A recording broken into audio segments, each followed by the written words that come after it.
Pada suatu ketika saya itu nemuin KTP ya waktu itu ya. Dompet iya bener. Jadi nemuin dompet di sebuah pagi gitu ya di acara itu. Kemudian aku buka-buka terus aku lihat ada KTP-nya gitu. Terus kebetulan kemudian saya lihat-lihat siapa sih yang mirip ini gitu ya. Terus saya kembaliin tuh. Ini dompet kamu, terus dia oh iya gitu aja. Tapi sejujurnya aku nggak ingat siapa yang ngembaliin dompet.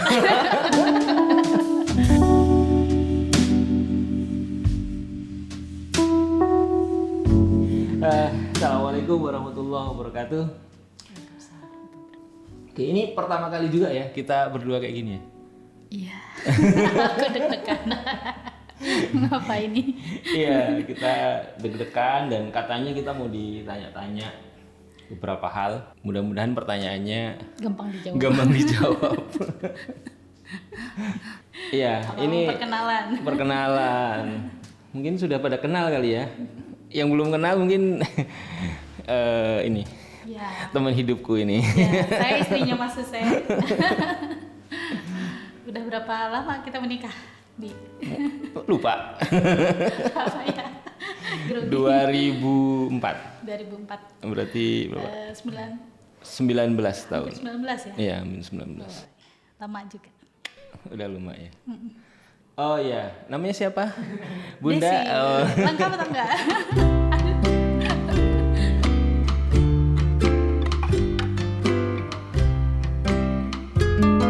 Ketemu pertama kali sebenarnya waktu inget nggak waktu dulu itu tingkat 1 tuh loh. Ada acara apa di mana itu?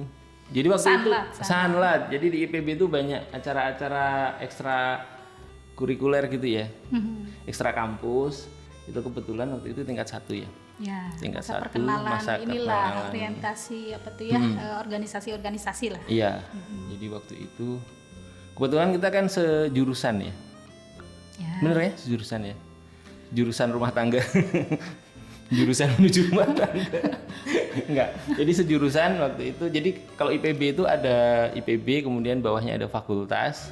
Di bawah fakultas itu ada jurusan, di bawah jurusan ada program studi. Kita satu jurusan ya, sosial. Jurusan cuma beda program studi. Sosial ekonomi pertanian. Nah, ketemunya kapan? Ayo jangan panjang-panjang. Nah, waktu itu ada acara itu, ketemuan acara sanlat jurusan kayaknya salah ya. Sosek gitu ya. Lupa. Iya, Miset, bukan Miset, KMS atau apa gitu. Lupa ya kita ya. Pak. Nah, itu pada suatu ketika saya itu nemuin KTP ya waktu itu ya. Dompet iya bener. Jadi nemuin dompet di sebuah pagi gitu ya di acara itu.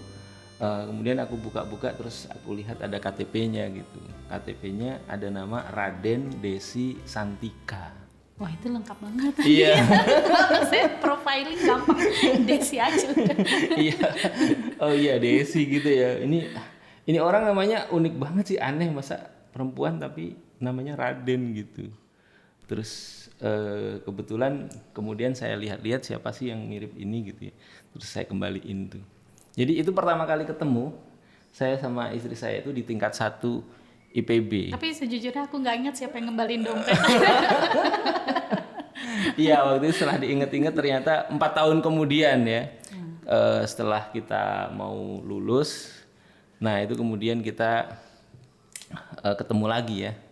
Atau sebenarnya banyak ketemuannya. Ya, tapi satu jurusan. Sama jurusan ya.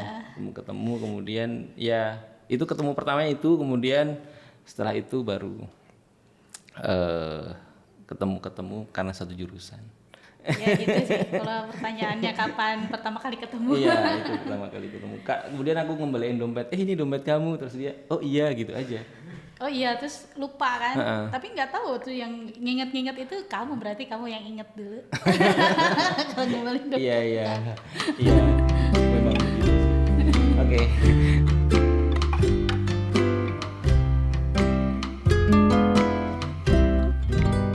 Ini pertanyaan ke aku ya. Iya. Karena kamu yang memulai juga pada faktanya. Iya, jadi ini sebenarnya satu peristiwa penting dalam hidup.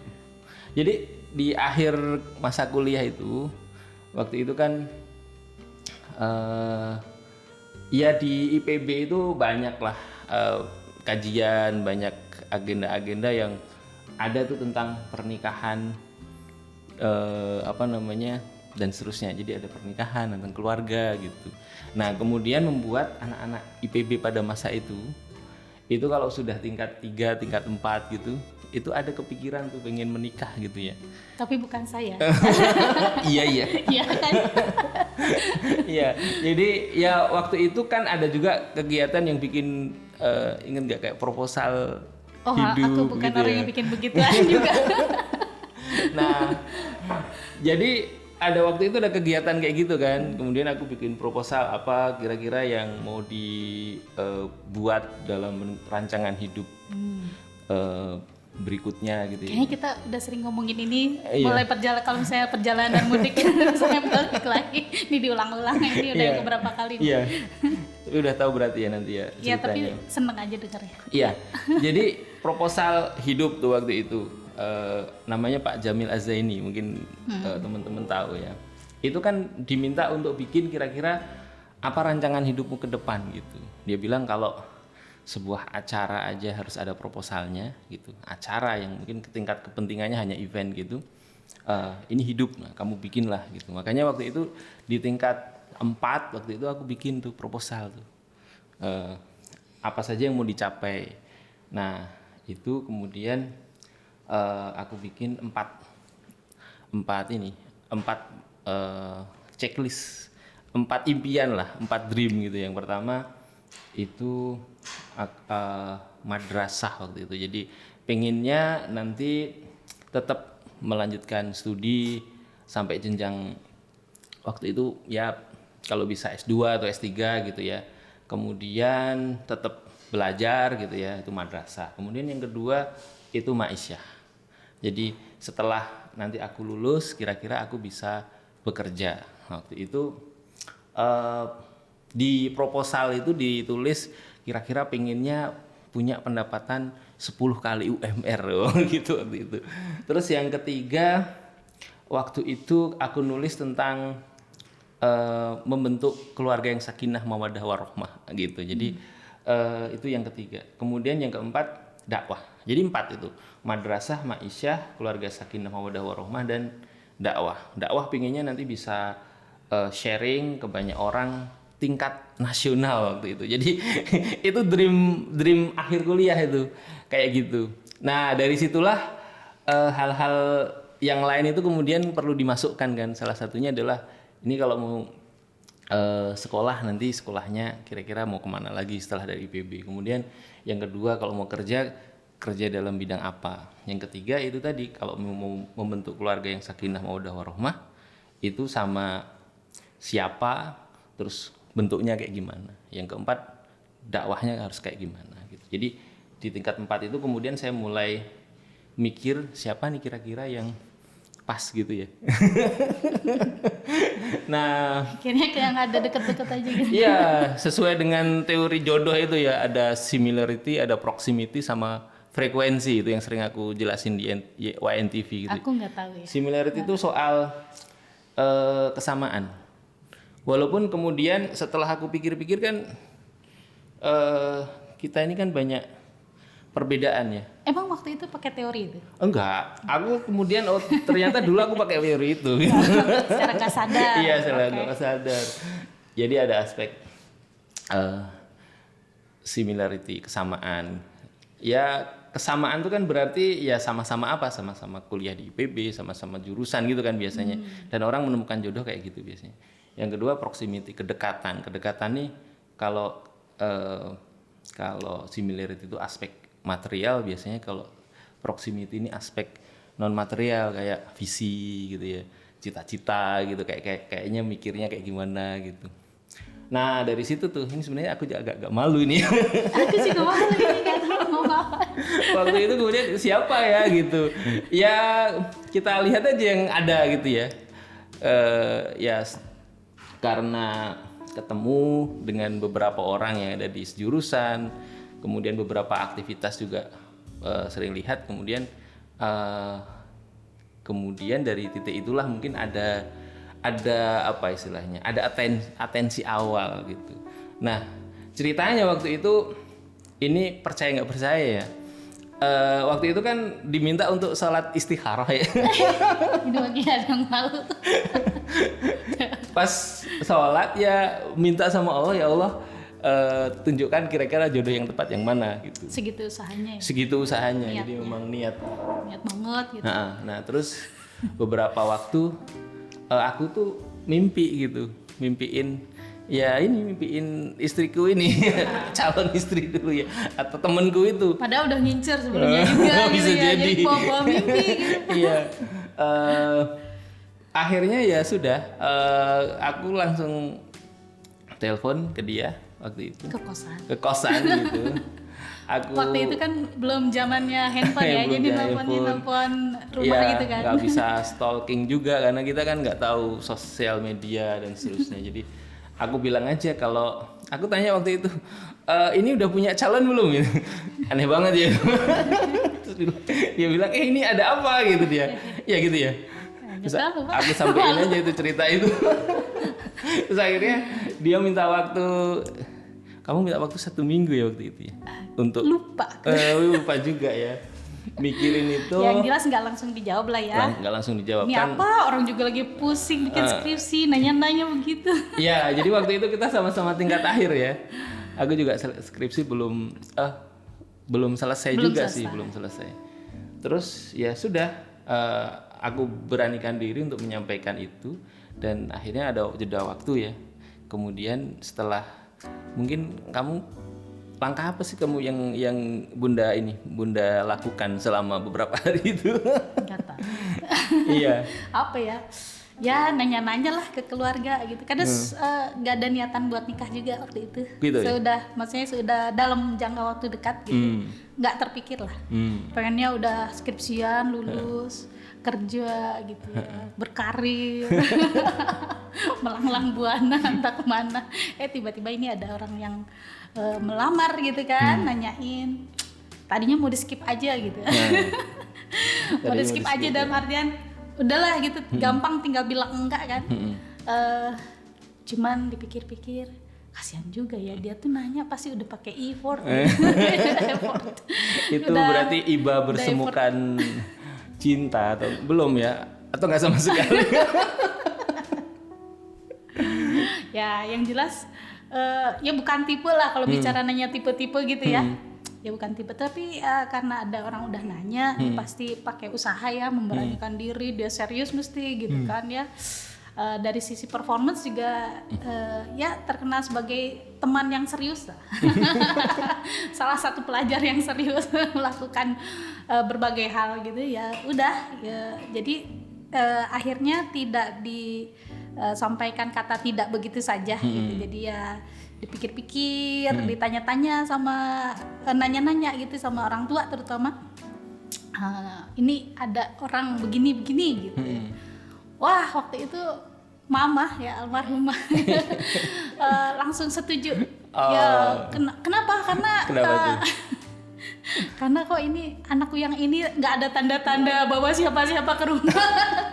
Jadi ketika ada yang kayaknya jadi siapa mama aja itu mulai khawatir ya. Jadi ini sampai kuliah tapi kok nggak apa, kalau biasanya dulu ada pacaran gitu tuh orang yang datang ke rumah. Ya, ini nggak ada. Terus ya udah, ya seneng banget gitu. Iyain aja, loh mah. Tapi ini baru lulus loh mah. Jadi kalau baru lulus biasanya nggak punya uang mah. Nanti gimana gitu kan? Udah nggak apa-apa kata mama waktu itu. Ya udah gitu ya, dipikir-pikir lagi. Daripada nanti nggak laku atau mungkin juga mulai itu ngeblur ya, emang nggak idealis ya, maksudnya cita-cita nggak dibikin. Namanya tadi mungkin karena nggak bikin proposal seriusan gitu ya. Jadinya ketika ada yang nawarin begini ya gampang berubah juga. Entahlah apa yang terjadi pada diriku saat itu. Tapi yang jelas ya minta sama Allah mah yang terbaik lah ya. Doa itu kan selalu dipanjatkan sebelum ada lamaran dan sesudah ada lamaran ya. Kita minta sama Allah diberikan yang terbaik, ditunjukkan jalan yang benar, ditunjukkan pula jalan yang salah seperti apa gitu ya.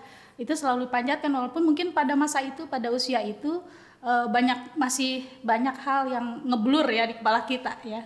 Mungkin Tapi kalau tahu kayak sekarang, saat itu bisa jadi nggak begitu ya. nggak juga. Nggak juga. Kalau ya itu kan berandai-andai ya. Tapi kalau misalnya ditanya hari ini ya disyukurilah apa yang terjadi, dijalani, yang dilakukan apa yang terbaik pada saat itu gitu. Nah pada saat itu seperti itu akhirnya ya udah. Ya udah kemudian pas aku wisuda tuh ya. Ya. 27 Februari 2004 waktu itu masih ingat. Jadi paginya itu wisuda. Setelah wisuda kita sekeluarga datang ke rumahnya ini teman sejurusan ini yang waktu itu belum lulus kuliah. Iya, skripsinya lama saya. Dosennya kemana gitu ke luar negeri. Iya, ke sana untuk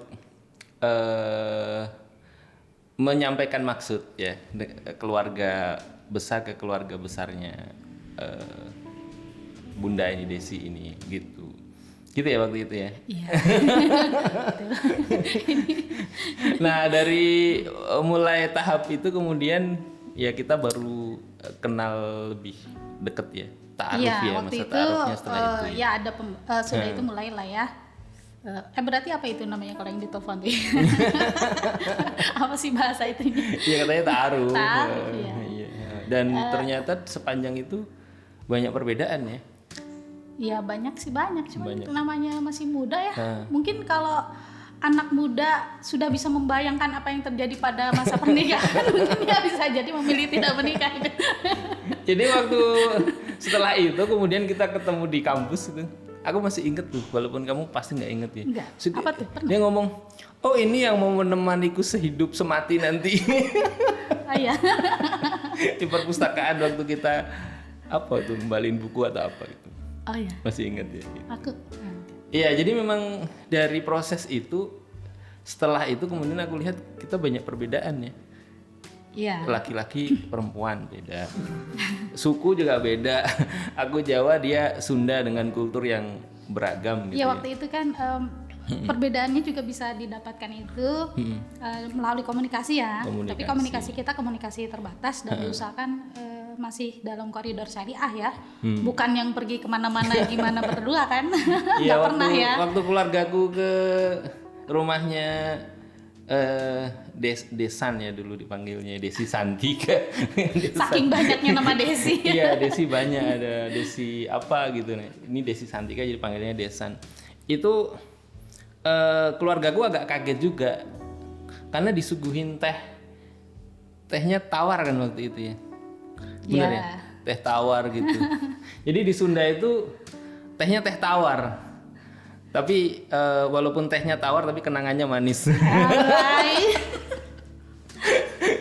Nah itu jadi banyak beda lah, kita beda budaya gitu ya. Misalnya pas kagetnya itu ya salah satunya pas mau ngobrolin walimah waktu itu ya. Jadi walimah itu kalau di Jawa, kalau acaranya kan di perempuan ya, pihak perempuan. Dan biasanya porsi perempuan ini kan lebih besar menanggung biaya walimah, biaya pernikahan.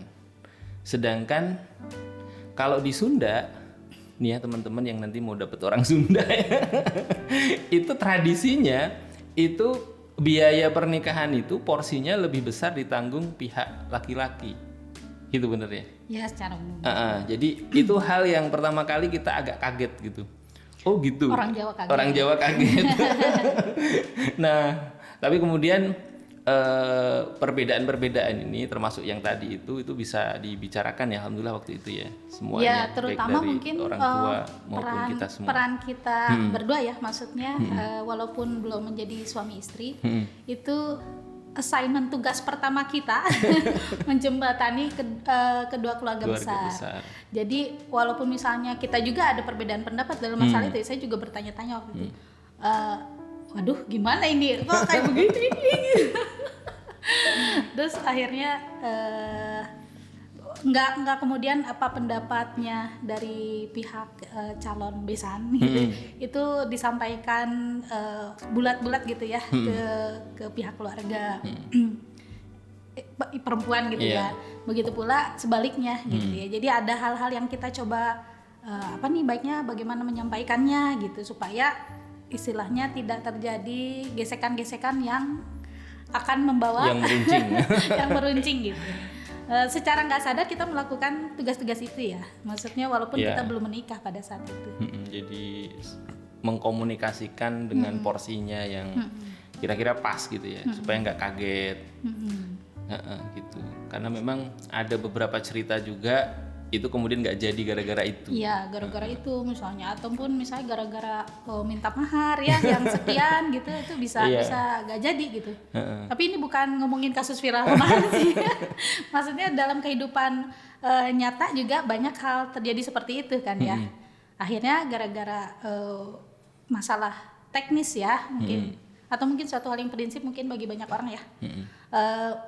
Itu ya kemudian tidak terjadi pernikahan gitu. Iya, gitu. Jadi alhamdulillah sih sebenarnya kita juga nggak sedewasa ini pada saat itu ya. Iya, jadi kaget-kagetnya banyak juga waktu itu. Jadi kok beda ya. Jadi banyak hal beda. Jadi soal kultur, soal ya itu tadi. Mungkin soal gambaran-gambaran besar di masa yang akan datang juga waktu itu. Kalau kita sudah mikir semapan itu waktu itu ya, kayaknya banyak yang beda ya. Tapi ada yang sama di antara kita itu waktu itu. Apa tuh? Sama-sama suka sama suka gitu. Wah, gak yakin kayaknya kepalang udah disebar undangan. Gak amat. Iya. Ya sebenarnya perbedaan kultur itu nggak cuman pas awal menikah, apalagi ya maksudnya pas sebelum menikah untuk menyiapkan prosesi pernikahan aja gitu ya.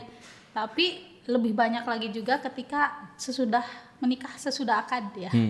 Mungkin 1 bulan awal itu kayak saling baik gitu ya. Maksudnya emang harus baik. Maksudnya di awal relatif tidak ada terasa konflik. Nggak ada masalah. 1 bulan berlalu mulailah ya. Iya, karena waktu itu baru tahu kenapa ternyata istriku ini keras kepala ya. Itu ternyata suamiku permintaannya banyak juga ya kalau buka puasa pengennya lengkap. Aduh.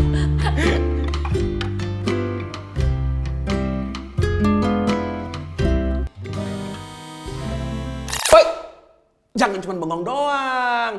Teman-teman semuanya, jangan cuma nonton ya. Abis ini mampir ke akun Yuk Ngaji Merch. Kenapa? Karena selain punya merchandise yang keren kayak gini, ini juga bahannya berkualitas dan semua pembelian kalian ke Yuk Ngaji Merch itu udah nge-support dakwahnya Yuk Ngaji loh. Jadi jangan lupa mampir ya.